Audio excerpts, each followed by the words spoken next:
इससे पहले केंद्रीय मंत्रिमंडल ने प्राकृतिक गैस की ई बिडिंग प्रक्रिया और कोलकाता मेट्रो के नए कॉरिडोर समेत कई अहम फैसलों को कल मंजूरी दे दी। Kolkata metro east west metro corridor के लिए 8,575 करोड़ रुपए मंजूर किए गए हैं। प्रधानमंत्री नरेंद्र मोदी ने इस बैठक की अध्यक्षता की। बैठक में प्रधानमंत्री नरेंद्र मोदी को 20 वर्ष तक केंद्र और राज्य में सत्ता प्रमुख पद पर रहने को लेकर बधाइयां दी गई।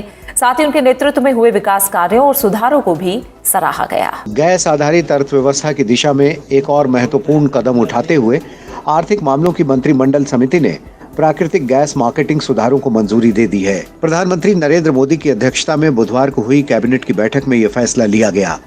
इस फैसले से प्राकृतिक गैस के लिए कोयला स्पेक्ट्रम की तर्ज पर एक पारदर्शी बाजार कीमत की व्यवस्था शुरू हो सकेगी।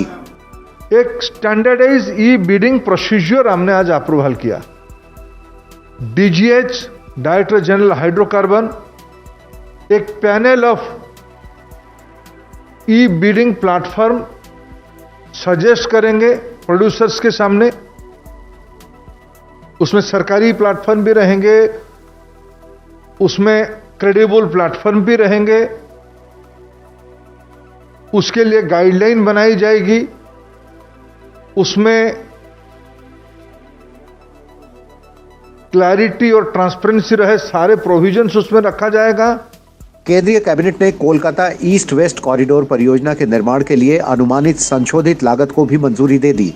केंद्रीय मंत्री पीयूष गोयल ने कहा कि राज्य सरकार द्वारा जमीन अधिग्रहण जैसी कई अड़चन दूर नहीं करने की वजह से ये प्रोजेक्ट अटका हुआ था। कैबिनेट ने 8,575 करोड़ रुपए के इस प्रोजेक्ट को पूरा करने को मंजूरी दे दी है। कोलकाता के लिए ये सबसे महत्वपूर्ण सौगात आज माननीय प्रधानमंत्री जी के नेतृत्व में कैबिनेट ने मंजूरी दी है।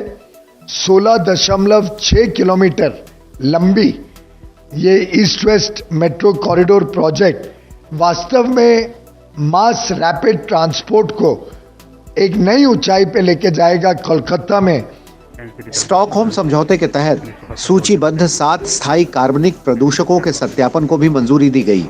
प्रक्रिया को सरल बनाने के लिए भविष्य में सत्यापन का काम विदेश मंत्री और पर्यावरण मंत्री के जिम्मे होगा।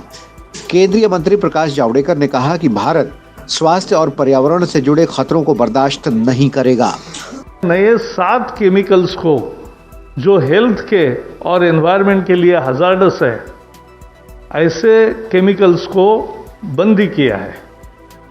पहले भी हमने कुछ केमिकल्स को बंदी डाली है, तो दुनिया में एक पॉजिटिव संदेश भारत की तरफ से कि हम भी इसमें सक्रिय है और हेल्थ और पोल्यूशन करने वाला एनवायरमेंटल हजार्ड हम सहन नहीं करते।